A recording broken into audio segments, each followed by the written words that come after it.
안녕하세요, 미부기입니다. 2주 전에 말씀드린 SXL 목표가 어제 도달했어요. 관련해서 보고 있는 반도체 핵심만 말씀드리도록 하겠습니다. 어제 미중 관세 협상 호조로 시장 크게 상승했죠. 3대 지수 모두 200일선을 단번에 갭상승으로 돌파했기에 사실상 증시는 정배열로 전환될 가능성이 크게 올라갔다고 봅니다. 이동평균선도 상방으로 발산했어요. 중장기적인 흐름도 추가 상승 가능성을 좀 더 높게 보고 있어요. 하지만 단기적으로는 풀백이 올 수 있는 상황으로 진입했다고 봐요. 먼저 최근 시장 랠리에 강한 모멘텀으로 작용했던 빅스가 단번에 200일선 아래로 내려왔습니다. 20 아래로 내려온 것은 고무적이지만 과매도에 따른 단기 기술적 반등 가능성이 충분히 존재해요. 빅스 반등은 당연히 증시 하방 압력으로 작용합니다. 빅스의 강한 하락에 따라 빅스 콜 프리미엄이 많이 내려왔고 해지 포지션을 잡고 싶은 트레이더 입장에서는 충분히 매력적인 순간인 거죠. 실제로 어제 QQQ 풋옵션이 대량으로 롤오버가 되었는데 8월 만기 425 풋옵션의 청산과 11월 만기 450 풋옵션 진입으로 보입니다. 지금과 같은 상황에서는 해지 포지션의 진입으로 생각하고 있고요. 마침 이번 주 물가와 소매 판매 데이터 발표도 예정되어 있습니다. 즉 빅스 상승을 만들 만한 트리거가 존재해요. 그래서 만약 포지션이 없는 신규 진입 입장에서는 지금 추격 매수는 어느 정도 리스크가 있다고 생각해요. 개인적으로는 SPX 기준 201선 부근인 5750선까지는 충분히 풀백 가능성이 있다고 보고 있고 풀백 이후 지지 여부에 따라 대응 전략이 달라질 것 같습니다.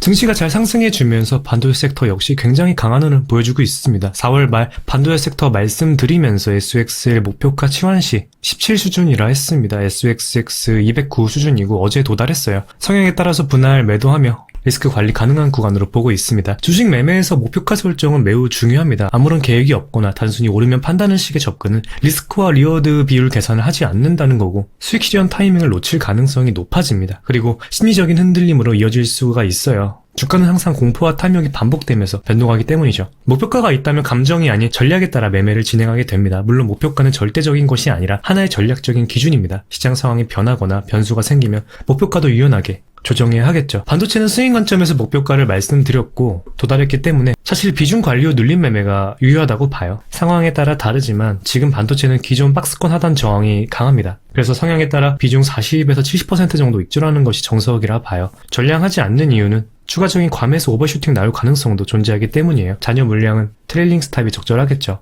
이후 재진입의 경우 단순히 눌렸다고 해서 매수 기회라 생각하고 매수하는 것이 아니라 반등 시그널을 확인하고 접근하는 것이 훨씬 유리합니다. 시장 매크로 변수로 인해 변동성 언제든 확산될 수 있고 기회비용 측면에서도 유리해요. 이를테면 과거 저항선이 지지선으로 바뀌는지 반등 모멘텀을 보여주는 캔들과 거래량이 나오는지 시장 분위기에 동조하는지 등등 여러 요인 체크하면서 판단하는 것이 중요하겠습니다. 여기서 최대로 눌린다면 SXX 195까지 갭 메꾸는 경우 생각할 수 있는데 가능성은 솔직히 낮아 보여요. 시장 모멘텀이 생각보다 강하고 엔비디아 하락 채널 돌파가 나올 경우 AI 반도체로 선순환이 나올 가능성이 높기 때문입니다. 눌림 매매를 진행한다면 다음 목표가는 SXX 기준 채널 상단 220 수준이라 보고 있어요. 해당 구간을 SXL로 치환하면 $20입니다. 유리한 손익비 구간에서 반등 확인하고 포지션 셋업 진행하시면 좋을 것 같아요. 마지막으로 이번 주 엔비디아 하락 채널 돌파 여부에 따라 시장 순환 흐름이 많이 달라질 것 같습니다. 지속적으로 시장 순환 체크하면서 적절한 포트 구성하셨으면 좋겠습니다. 그럼 오늘 영상 여기서 마무리하도록 할게요. 오늘도 시청해주셔서 진심으로 감사드리고 도움이 되셨다면 구독과 좋아요 부탁드리겠습니다. 궁금하신 점 댓글 남겨주시면 확인 후에 답변 드릴게요. 감사합니다.